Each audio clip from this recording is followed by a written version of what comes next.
I think they could have just shrugged it off. Before I forget, we should actually have done this in the intro, Monty. I forgot, how are we going to talk all this shit on orgs and branding and not bring up that fucking glorious Team Liquid Alfari video? You know the one I'm referring to, the Jersey Mike's one? That's actually great. That was fucking fire. Because I'll even admit fully right now, if you're from Team Liquid, like if you actually are Steve Arnset or like Thix Nation, you had me in the first half for real on this one. It was great. I genuinely was sat there, like when I watched that bloody LST1 video thinking, this is depressing. They're going to make him like go back and everything and say it was all, I thought it was real. And then they just did that thing where he was like, I just like to say I would never eat Chipotle. I was like, it was chef's kiss. This is fire. This is whoever made this is legit. And this is here's the secret. Here's the shit. All you idiot orgs, you always lean into the memes. Yes. You do not try and disavow the memes. If the memes are being made, this is what G2 and Carlos figured out a long time ago. You just become the meme because they can't use the weapon that you're wielding yourself. Yes. yes. It's so important. Exactly. Yeah. So rolling with the joke. And not only that, what a fucking great, like, sponsor shout out too. Oh, like, it made me want to eat a Jersey Mike sub, like legit. So I agree. It is fair. We have to shout that one out. The only one thing I will say is this: they missed one line, which would have made it perfect. Which is all you do is once you finish eating it, you have Alfari go. That's the one sub I fuck with, Steve, or something like that. That's the one line. The one line I needed just to complete it. But listen, it was really well done. It was very well done. I thought that was perfect fucking PR, basically. Because it even took, if you think of this, is the genius at Monty. It took an actual PR nightmare that's really bad for your org and actually spun it to be fun again. Like it took all the sting out of it, didn't it? I thought it was great. Absolutely. Yeah, totally agree. I thought it was excellently done. So shout out to Team Liquid for that one for sure. Not shout out to Team Liquid for the following things, however. Continuing to play Jenkins this week. You won, but why? And second off, putting Alfari back in and then forcing him to play against Golden Guardians in a Mundo matchup with Armeo on Sejuani, which, speaking about styles, let's just say I wouldn't bring my star player in and on his second game force him to play with a Sejuani jungle as a Mundo. Maybe I wouldn't do that one. That doesn't seem like the right idea. I agree. There are better ideas. No, it's like, but I'm still trying to figure out. I mean, this is not even TS specific. Like how these. So what makes all these coaches and general managers in the moment decide for one person or the other, when one person is clearly overall a better player? Like obviously we don't see this, scrims and everything like that, so it's a bit hard to judge, right? But even if Alfari would int every single one of my scrims, I would still put my money on him over another player, like in 9 out of 10 cases. So what is the decision making behind it? What makes them then be like, hey, Jenkins, we're going to give you more time? After you already leaned into the memes too, you're like, oh my God, we're having Jersey Mikes. Hey, you're not a sub anymore.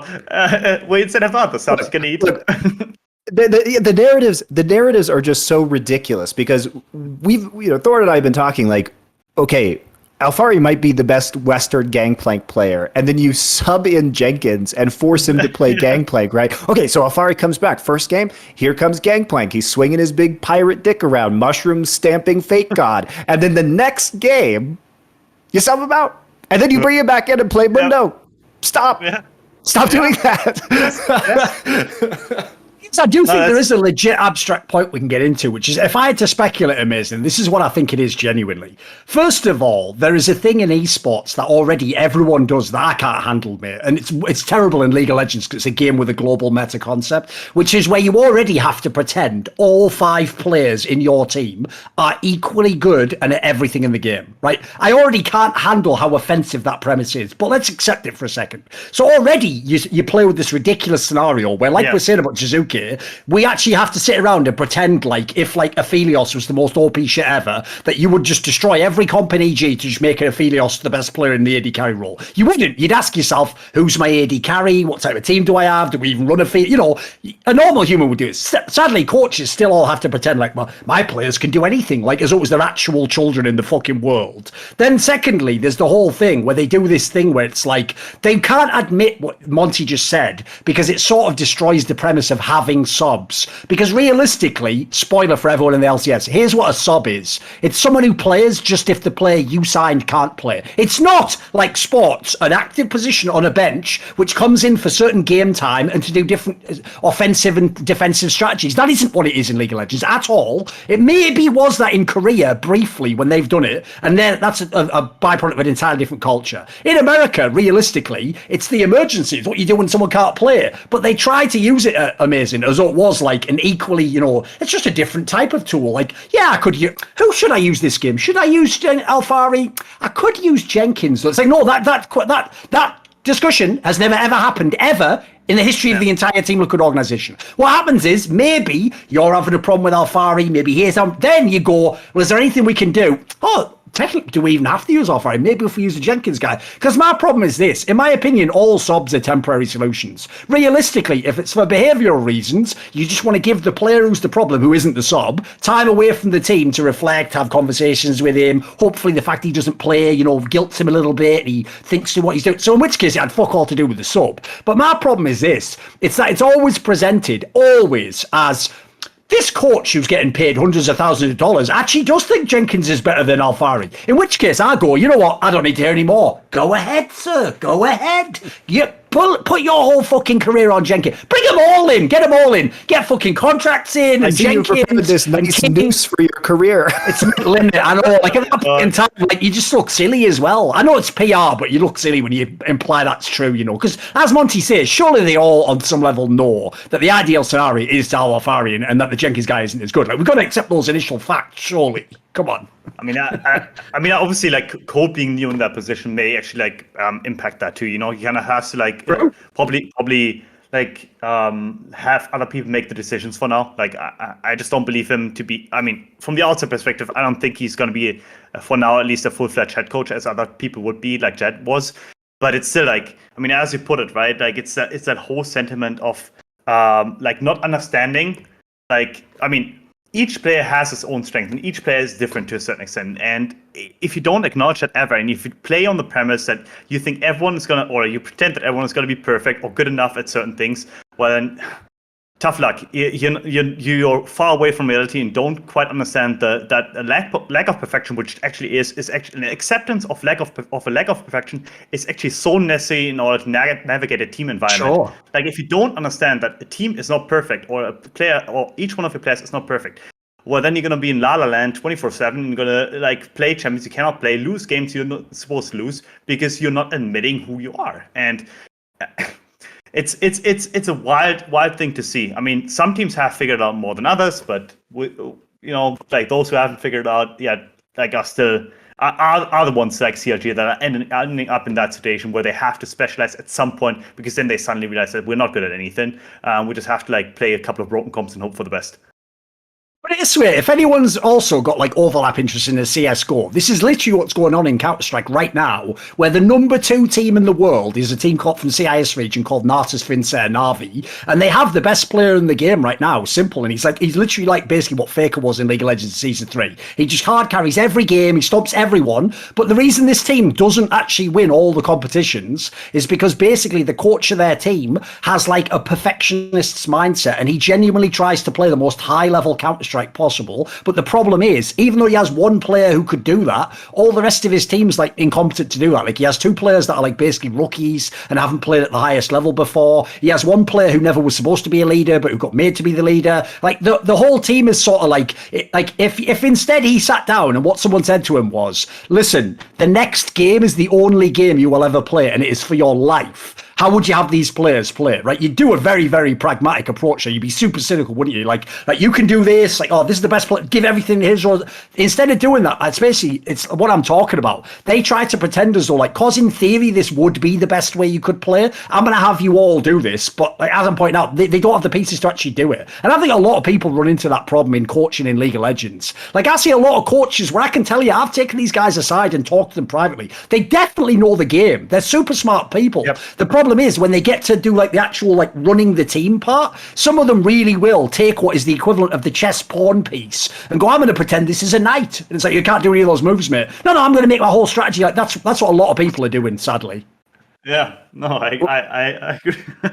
Well, this goes with this goes back to your interview, and we can. This is a great time to talk about this right now. Amazing, is because in the interview you did with InVen, you talked about how a lot of analysis ignores the human element of the game, which I agree with, and I think that didn't used to be the case, but I think increasingly that the human element is being ignored in terms of analysis, not only that the public hears, but also, as Thorin's saying, in terms of the way that teams are operated and coached as well. Do you want to expand on this point?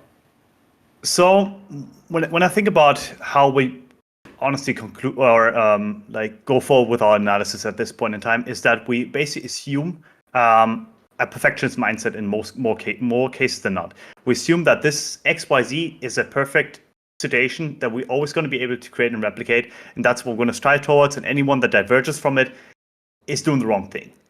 But what people don't understand, that's like what comes out of just being on a team, and haven't been on so many teams over the years, is that any team comes in with its inherent weaknesses and inherent strength. Each player has that innately. Like, it doesn't matter who it is, even the best player in the West still has his own issues on certain champs that he cannot execute.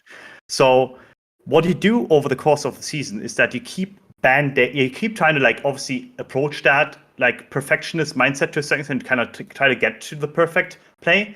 But on the way there, you keep having to band-aid certain things, and keep having to admit, hey, this we cannot quite get there. So we have to take that out of the plan. We have to take that out of the plan. We have to take that out of the plan. At some point, you end up with a ship that is basically band-aided all over the place, right? So that's because you only have a finite amount of time to actually fix a lot of things. And the meta shifts keep kind of breaking old habits and bringing new habits. You perpetually stuck in a situation where you keep bringing new band-aids onto the ship. And at some point, you're obviously going to have a pretty broken ship, but that's what you're going to end up with at the end of the year. We've seen this in other sports too. We see this in the NBA. We see this in football.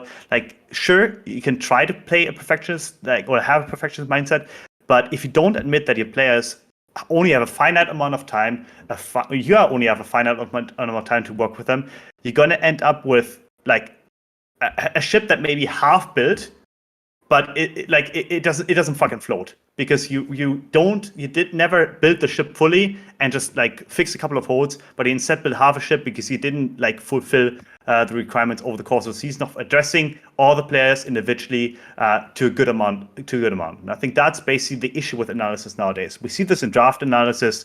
Hey, this player is not playing XYZ champion in XYZ matchup. He should do this. Is the best matchup. But how likely is it that someone is going to practice a champion that is working 1 out of 100 times in a specific matchup and is then going to be able to perform? Actually, I'm mad just thinking about this because it's so fucking ridiculous. Look, over the course of my career, what I've always done is I've seen, okay, for example, at Worlds 2015, I was every player blind picks Elise, and my team needs more draft space. So what I'm going to do is I'm going to play Gragas, going to perfectionize that matchup, be as good as possible as Gragas into Elise, even though it is a terrible matchup, or not as good as other matchups are, but I'm at least going to give my team a draft space in draft. All right, that works. It's an imperfect solution to a pretty important problem, right? But that's something you have to do, and you have to do as a player. You can't just be if for example, he's gonna play Jarvan blind for one time out of 10 games, even though it's completely not viable, then I'm gonna have that counter pick ready. It's just not feasible. And I think that's the thing that we keep advocating for, and it's ridiculous to me. And obviously, there's this looming, almost friction in the air that obviously I'm talking about someone in particular, that it is LS to a certain extent, and I'm gonna be willing to address him at some point, but it's this underlying mindset that is kind of invading esports too, that people keep trying to create this perfect approach to an imperfect scene. I think the issue fundamentally here goes back to the fact that people watch esports, generally speaking, for different reasons than they watch traditional sports. So if I'm a traditional sports fan, the odds that I am not currently playing that traditional sport are pretty high, right, of any sport, you would say the vast majority of the audience is not actively participating in that sport, which means that I'm not watching the sport because I want to improve myself at the game. I'm watching because I want to hear the human narratives. I want to think about the styles of these players or these teams. That's what the kind of thing that I'm interested in as a viewer, right? In esports, so much of the time, what ends up happening is people are almost always, to varying degrees, depending on the game, but in League of Legends, where the burden of knowledge of League of Legends is immense, like, you probably don't have many people in League of Legends who are watching professional play who are not currently playing the game. And as such, they are actively watching the game to get better, to improve. And that's where a lot of this analysis comes in. But that analysis is not in the service of the esport narrative. Yeah. It's in the service of improving your viewer to understand how they can themselves be better at the game, right? And these are two very, very different goals. One is to improve somebody's play as kind of a coach who is talking about matchups and talking about this analysis. And the other one is as an entertainment product, as an analyst, where you're analyzing how this, like for your example, this player is in an imperfect matchup, but they happen to be very good at playing this losing matchup, and it's going to enable this team's or this player's style down the road. That's the discussion that kind of is going away. Yeah. Because it's two different audiences for two different purposes. And I don't think that there's an issue with either of these audiences. But I think as somebody who watches esports in the same way that I watch traditional sports, to think about it within the context of the players and the teams, it does seem oftentimes bad to kind of eliminate that or minimize that in favor of saying, well, this isn't ideal, this is the ideal scenario, which, even though it's true a lot of the time, doesn't really give the necessary color. And then what happens is fans then treat these players like idiots or end up, and like, we can't hold fan behavior accountable because they're always going to be crazy morons. Yeah. So, that's not exactly fair. But you have to keep in mind that they're products for two different kinds of viewers. There's also the problem as well, Monty, and this is a massive issue. I'll give you the exact example of someone like LS.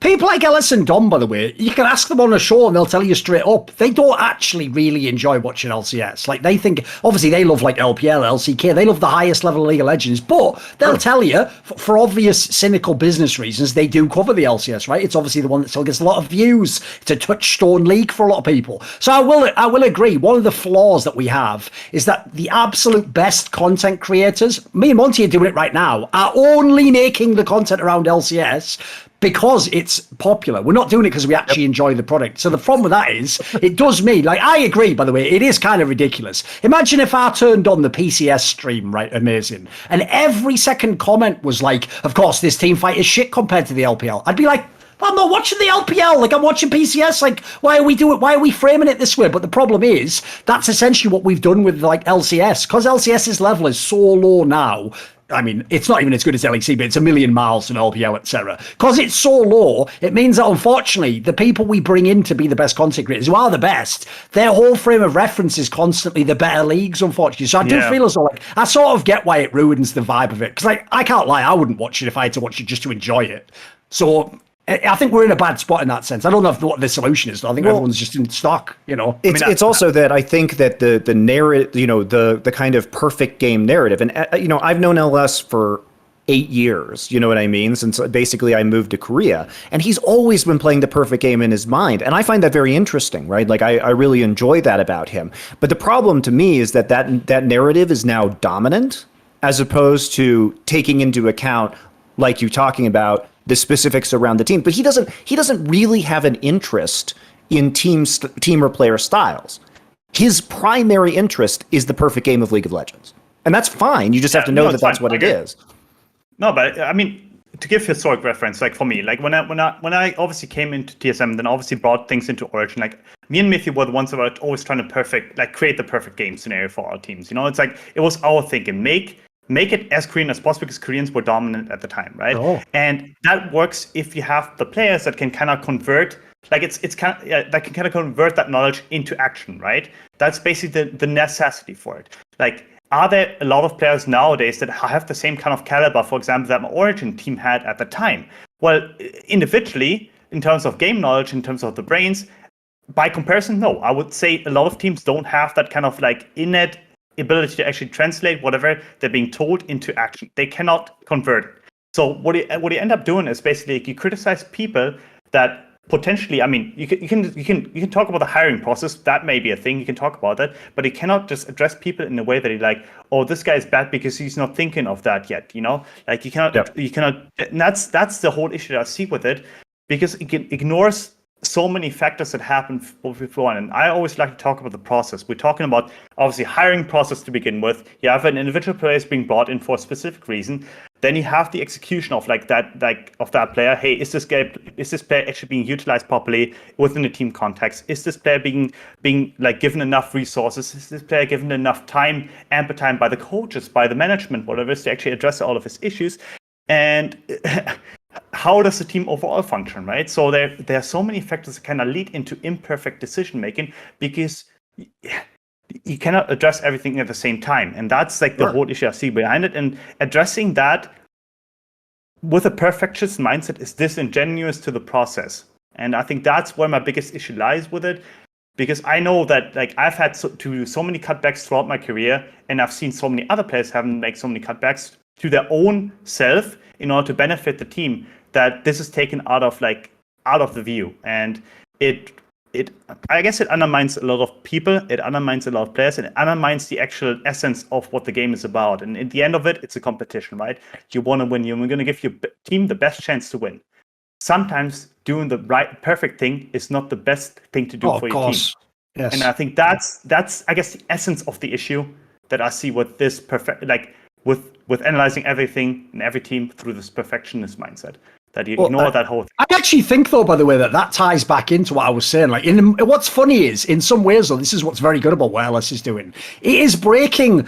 Everyone who realizes what you realize, and now amazing, is starting to finally realize why they have to get rid of the idea that there is a perfect global meta that can be transported into any region and any group of players. Because I'll go one further. I actually think personally, Monty, from following esports for many, many years, because most people's playing style is literally a fucking sort of like, it's an extension of who their character is and who they were in their life, in how they choose to interact with the game and how they express their ability. I also don't personally think, like, in a game like League of Legends, I don't even think there are, like, I'm a player and I have all these champions. Like, you have a playing style. What champions fit the playing style? That's my question. Because I see players that, like, I'll give you a great example. We talked about him already. Hillestad is a perfect player where the wrong coach could make this guy, no joke, look like the worst support in LEC, and he would be fired.